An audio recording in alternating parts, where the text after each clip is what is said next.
Inscription pour les autres. Merci.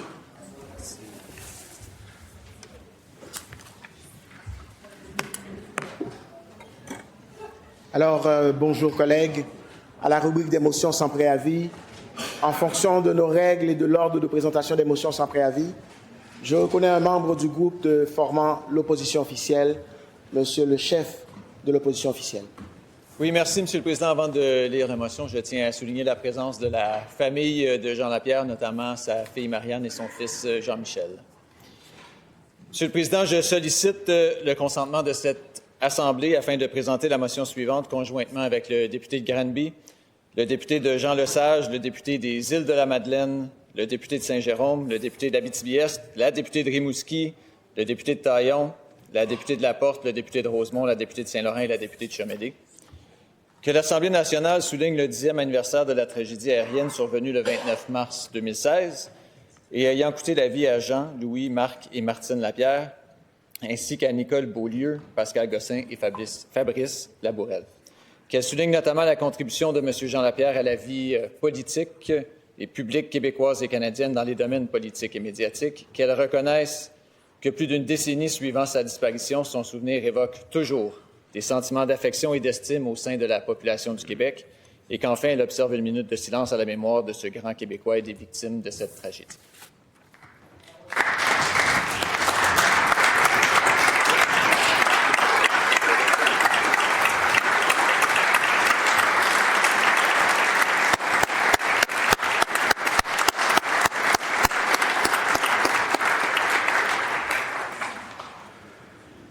Y a-t-il consentement pour débattre de cette motion? Créative, j'ai gagné ma vie. Le chef d'opposition officielle, le député de Granby, le député de Jean-Lesage et le député des Îles-de-la-Madeleine. Alors, je comprends qu'il y a un consentement pour qu'il y ait un débat de rigueur de 3 minutes, à commencer par le chef de l'opposition officielle. Il y a des gens, Monsieur le Président, que quand vous les rencontrez, ils trouvent une façon presque immédiatement de vous faire comprendre que vous êtes important pour eux. Ils s'ouvrent, ils partagent, ils vous font rire, ils vous emmènent dans leur monde sans gêne, sans réserve. Et pour ses amis et tous ceux qui l'ont côtoyé, Jean Lapierre était clairement de ceux-là.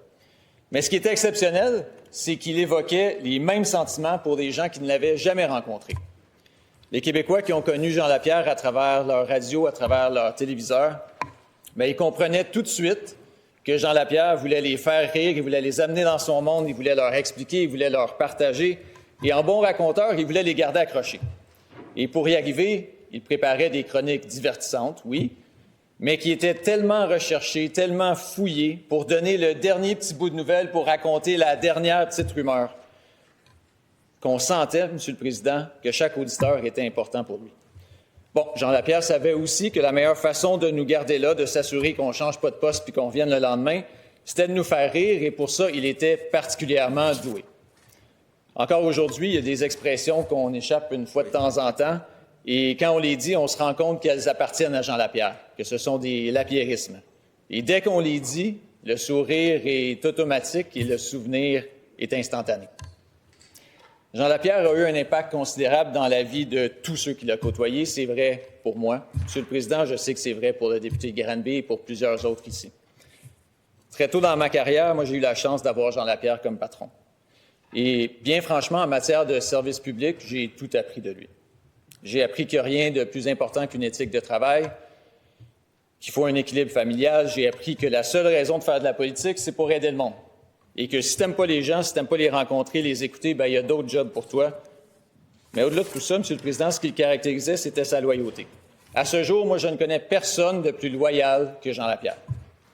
Pour être loyal à ses valeurs, il a pris une des décisions les plus difficiles en politique. Il a quitté sa famille politique et avec les années, ses valeurs n'ont jamais changé. Pour être loyal à son grand ami, Paul Martin, malgré une carrière médiatique très réussie, il est revenu en politique. Et au fil du temps, il a été loyal avec tous ceux avec qui il a collaboré. Une collaboration avec Jean Lapierre, ça avait une date de début, mais ça n'avait pas de date de fin.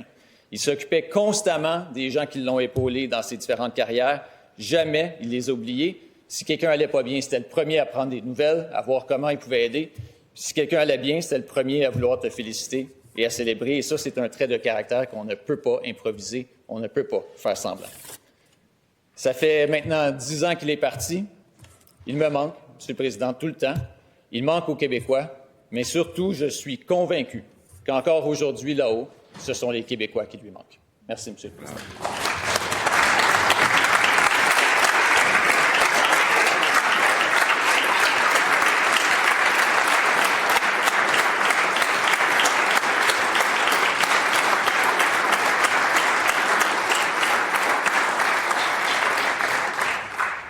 Merci, Monsieur le chef de l'opposition officielle. Et je reconnais maintenant Monsieur le député de Granby. Monsieur le Président, je voudrais saluer Marianne qui est avec nous, Jean-Michel, la famille, ceux qui nous écoutent. Monsieur le Président, le 29 mars est une date qui, année après année, revient avec un sentiment particulier.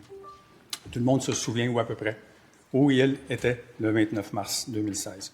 Une date qui me ramène à un souvenir douloureux, celui de la disparition tragique de Jean, de sa chérie Nicole, ses frères Marc, Louis et de sa sœur Martine. Une pensée aux pilotes, Pascal et Fabrice. 10 ans ont passé, mais ce que j'ai ressenti cette journée-là est toujours aussi présent. J'ai eu le privilège de rencontrer Jean la première fois pendant la campagne de 2007. Campagne de 2007 où tout le monde, en tout cas comme élu ou aspirant élu, on écoutait Jean à 7h10 avec Paul Arcan. Et Jean qui annonce ce matin-là, je serai à Granby dans quelques heures. Vous pouvez vous imaginer le branle-bas de combat comme aspirant député, jeune élu, de me dire ça passe ou ça casse. Puis je vois encore l'autobus arriver devant le local électoral, l'autobus LCN avec la face de Jean d'un côté et de Richard Martineau de l'autre. Tout un duo. Puis Jean, c'était ça. Une présence, une intensité, une capacité unique de saisir l'essentiel et de le rendre accessible. Ses échanges à la radio, ses analyses à la télévision aux côtés de figures comme Jean-Luc Mongrain, Mario Dumont, Paul Larocque, les trois Paul, Paul Larocque, Paul Arcan, Paul Oud, pouvaient en quelques minutes changer le ton d'une journée politique. Et parfois même, au cœur de cette intensité, il trouvait le moyen de faire rire, des fous rires même, de dédramatiser, de rapprocher la politique des gens. Jean avait aussi ce talent rare, celui d'écouter. Il a convaincu plusieurs de faire le saut en politique. Il a accompagné, conseillé, soutenu avec une générosité sincère. Bien sûr, on se souvient du député de Shefford, du député d'Outremont, du communicateur brillant, de l'analyste respecté. Mais au-delà de tout cela, ce que je retiens avant tout, c'est l'homme, un homme de famille, un père aimant, un ami fidèle. Et ceux qui ont eu la chance d'entrer dans son cercle le savent, avec Jean, l'amitié n'était jamais passagère. Elle était entière, elle était pour la vie. Jean, ton passage en politique et dans les médias a laissé une marque qui restera jamais dans notre mémoire collective. Elle sera un élément incontournable de comment j'allais approcher et faire de la politique. Et pour cela, je ne pourrai jamais assez te remercier. Salut, Jean.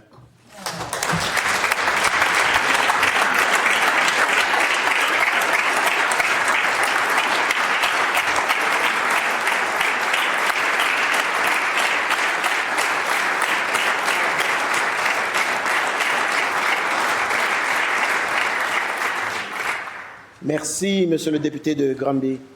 Et je cède maintenant la parole à Monsieur le député de Jean-Lesage. Salut, Monsieur le Président. Je veux saluer aussi la famille. Aujourd'hui, nous rendons hommage donc à un homme qui aura marqué profondément la vie politique et médiatique du Québec, Jean Lapierre. Jean Lapierre avait la politique dans le sang. À 21 ans, il était déjà chef de cabinet. C'est quand même impressionnant. À 28 ans, il devenait le plus jeune ministre de l'histoire à Ottawa. Mais au-delà des titres et des records, il y avait surtout une passion, celle de comprendre, d'expliquer et de faire vivre la politique. Il a traversé les époques, les partis, les rôles, libéral, bloquiste, ministre, analyste, trajectoire marquée par des paradoxes, certes, mais surtout par une constante, un attachement profond à la vie publique et à ce qui anime notre vie démocratique au Québec. Jean Lapierre était proche des élites, mais n'a jamais perdu le lien avec le monde ordinaire. Il avait cette capacité rare d'être à l'aise partout. Ça lui a grandement servi comme journaliste, car l'histoire veut qu'il soit rapidement devenu le confident de nombreux parlementaires. Ça a certainement contribué à sa marque de commerce comme analyste politique, un choix incontournable, une présence constante, une compréhension fine des rapports de force. Il a toujours assumé pleinement son rôle de commentateur et c'est précisément ce qui le rendait si écouté. Il parlait vrai, avec franchise, avec instinct. Et puis, il y avait le travailleur, le bourreau de travail, celui qui n'arrêtait jamais, qui était toujours branché, toujours informé, toujours prêt, Derrière cette énergie, il y avait aussi une histoire personnelle, une sensibilité, une conscience aiguë de ce que représente le travail et la dignité. Sa disparition brutale nous rappelle à quel point la vie est fragile, mais elle nous rappelle aussi l'empreinte qu'un individu peut laisser lorsqu'il se consacre pleinement à ce qu'il aime. Aujourd'hui, alors, au-delà des différences politiques, nous pouvons tous reconnaître ce que Jean Lapierre a apporté, une passion communicative pour la politique, un sens aigu du débat public et une capacité unique à rapprocher les citoyens de leurs institutions. Il s'agit là d'un très bel héritage. Merci beaucoup. Bravo.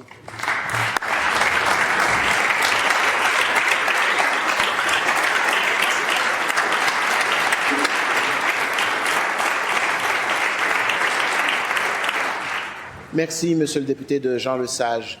La parole revient maintenant à Monsieur le député des Îles-de-la-Madeleine. Merci, Monsieur le Président. Je veux d'abord saluer les enfants de Jean Lapierre ici présents, Marianne et Jean-Michel, Lucie, sa mère, et Laure, sa sœur, qui nous écoute sûrement. Monsieur le Président, il y a de ces événements qui marquent les esprits, qui marquent notre histoire. Certains drames créent une onde de choc qui nous émeut, nous afflige, nous ébranle, même des années plus tard.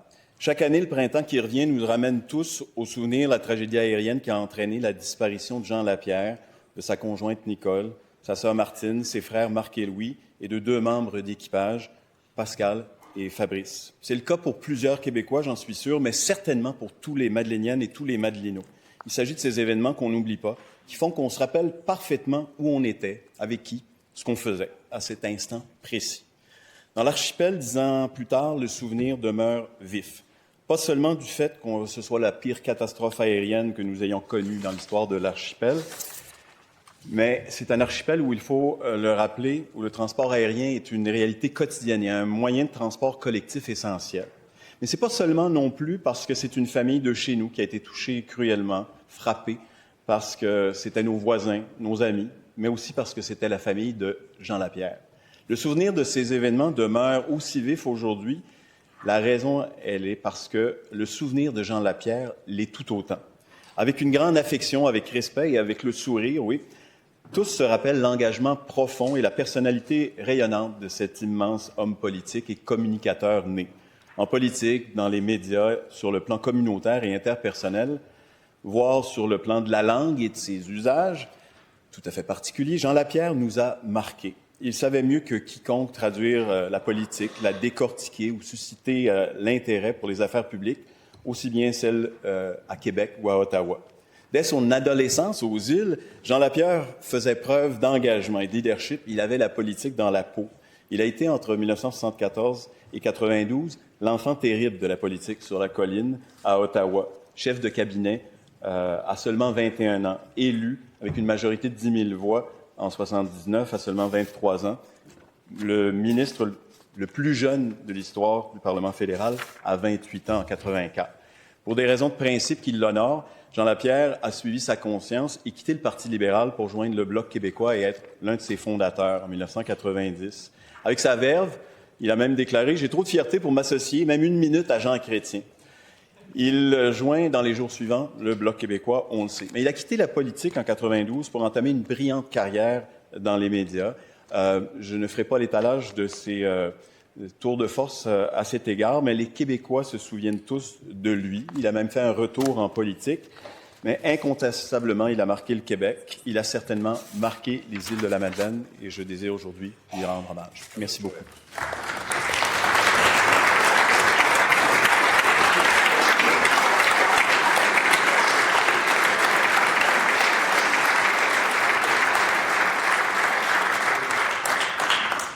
Merci, Monsieur le député des Îles-de-la-Madeleine. Alors, cette motion est-elle adoptée? Nous allons maintenant observer 1 minute de silence à la mémoire de Monsieur Jean Lapierre.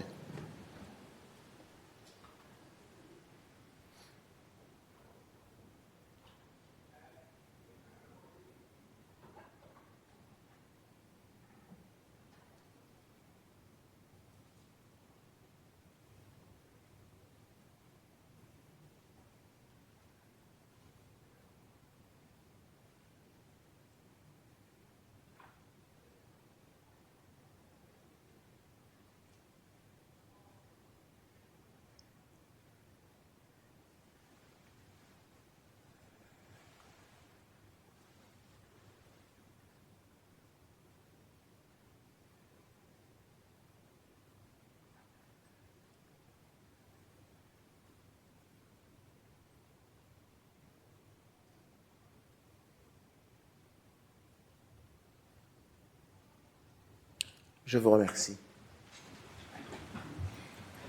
La prochaine motion revient au deuxième groupe d'opposition et je reconnais, Monsieur le député, d'Hochelaga Maisonneuve. Merci, Monsieur le Président. Je sollicite le consentement de cette Assemblée pour présenter la motion suivante, conjointement avec le ministre responsable des institutions démocratiques, le leader de l'opposition officielle, la députée de Laporte, le député de Rosemont, le député de Taillon, la députée de Saint-Laurent et la députée de Chomédé. Que l'Assemblée nationale rappelle que les personnes en situation d'itinérance sont des citoyennes et citoyens à part entière, titulaires des mêmes droits, dont le droit de vote. Qu'elle souligne que les obstacles à la participation démocratique vécus par ces personnes doivent être reconnus et pris en compte.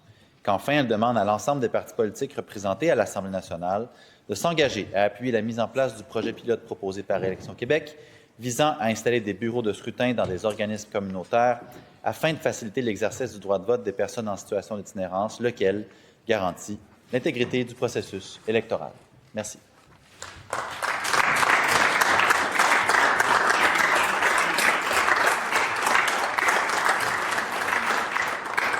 Y a-t-il consentement pour débattre de cette motion? Consentement sans débat, Monsieur le Président. Il y a consentement sans débat. Monsieur le leader du deuxième groupe d'opposition.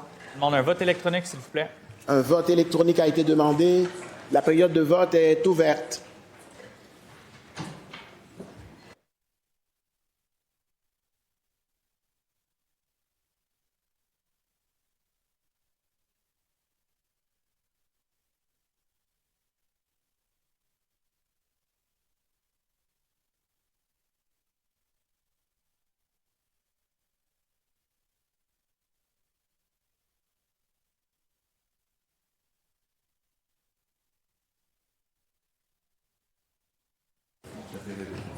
La période de vote est terminée, Monsieur le secrétaire général. Pour 91, contre aucun, abstention 2. Cette motion est donc adoptée. Monsieur le leader du deuxième groupe d'opposition. Merci, Monsieur le Président. Est-ce qu'une copie de cette motion peut être envoyée au groupe suivant, le directeur général des élections, le réseau Solidarité et Itinérance Québec et le réseau d'aide aux personnes seules et itinérantes de Montréal, s'il vous plaît? Merci. Ce sera fait, Monsieur le leader. La prochaine motion revient au troisième groupe d'opposition. Et je reconnais Monsieur le député de Jean Talon. Je sollicite le consentement des membres de cette Assemblée afin de présenter, conjointement avec les députés de Tachereau et de Rosemont, la motion suivante.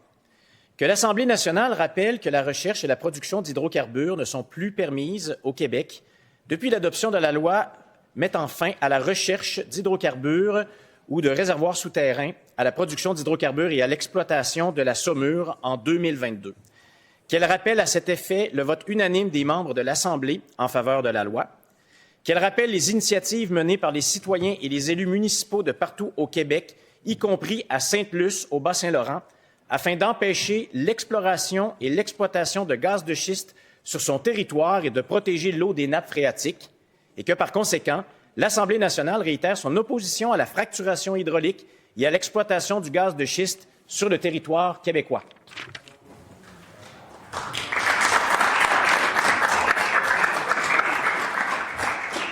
Y a-t-il consentement pour débattre de cette motion? Consentement sans débat, Monsieur le Président. Il y a consentement sans débat. Alors, j'ai Monsieur le député des Îles de la Madeleine. Je demanderai un vote électronique, s'il vous plaît. Un vote électronique. La période de vote est ouverte.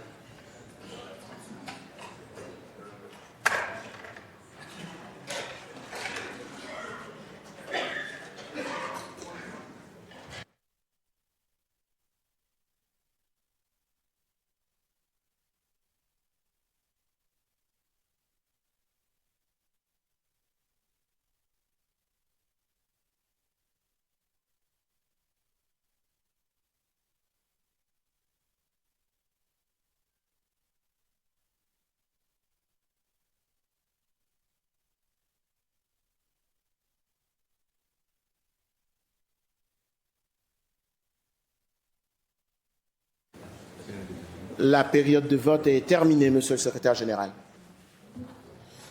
Pour 91, contre 3, abstention aucune. Cette motion est donc adoptée. Nous poursuivons. La prochaine motion revient au gouvernement et je reconnais Monsieur le ministre de la langue française. Merci, M. le Président. Je sollicite le consentement de cette Assemblée afin de présenter la motion suivante, conjointement avec les députés de Bourassa-Sauvé, d'Hochelaga-Maisonneuve, de Taillon, de Rosemont, de Saint-Laurent, de Laporte et d'Abitibi-Est, que l'Assemblée nationale dénonce fermement le manque de respect du PDG d'Air Canada envers la langue française, les familles québécoises endeuillées et l'ensemble des francophones de la Fédération. Qu'elle souligne que Michael Rousseau n'en est pas à son premier affront en matière linguistique. Qu'elle rappelle que le français est la seule langue officielle et commune du Québec. Qu'elle déclare que la réponse décevante d'Air Canada à cette situation est incompatible avec les attentes légitimes des Québécoises et des Québécois. Que l'Assemblée nationale demande la démission de Michael Rousseau comme PDG d'Air Canada. Qu'elle rappelle au conseil d'administration d'Air Canada ses responsabilités en matière linguistique et son rôle de s'y conformer. Qu'elle exige que le prochain ou la prochaine PDG d'Air Canada possède une maîtrise suffisante de la langue française.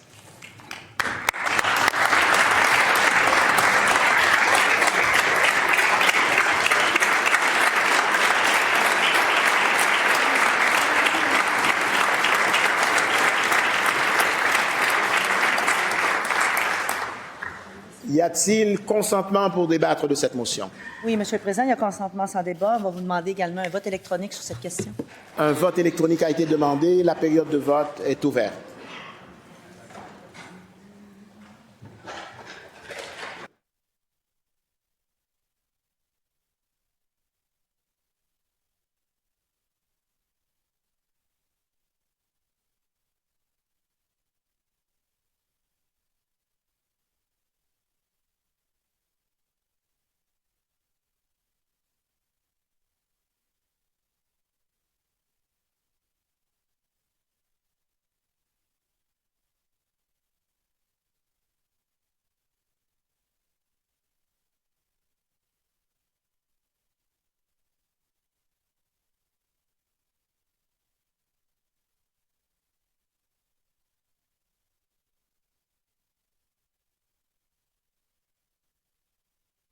La période de vote est terminée, Monsieur le secrétaire général. Pour 92, contre aucun, abstention 1. Cette motion est donc adoptée. Madame la leader du gouvernement. Merci, Monsieur le Président. On va vous demander que copie de la motion soit envoyée au président du conseil d'administration d'Air Canada, M. Sorensen, ainsi qu'au comité permanent des langues officielles de la Chambre des communes, Monsieur le Président. Ce sera fait, Madame la leader. Nous avons une prochaine motion et je cède la parole à Madame la députée de Rimouski.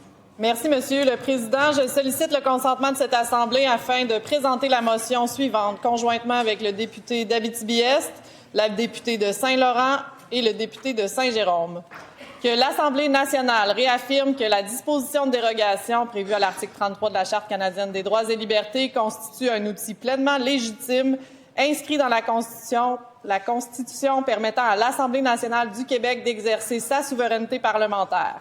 Qu'elle rappelle que cette disposition fait partie intégrante de la Constitution et qu'elle vise à assurer l'équilibre entre le pouvoir judiciaire et la primauté des élus démocratiquement choisis.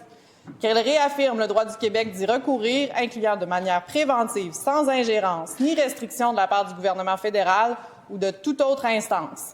Qu'elle dénonce formellement toute tentative visant à limiter, encadrer ou neutraliser l'utilisation de cette disposition par le Québec, notamment par l'utilisation du pouvoir désuet et antidémocratique du pouvoir de désaveu ou par des initiatives politiques fédérales. Et qu'en conséquence, elle affirme que toute remise en question de ce droit fondamental constitue une atteinte directe à l'autonomie du Québec et à sa capacité de légiférer selon les choix démocratiques de sa nation. Y a-t-il consentement pour débattre de cette motion? Consentement sans débat, Monsieur le Président. Il y a consentement sans débat. Madame la députée de Rimouski. Avec l'autorisation d'un groupe parlementaire ou de 5 députés, j'aimerais demander un vote électronique, Monsieur le Président. Est-ce que j'ai un consentement d'un des groupes parlementaires ici? Parfait. Alors, nous allons maintenant procéder au vote électronique. La période de vote est ouverte.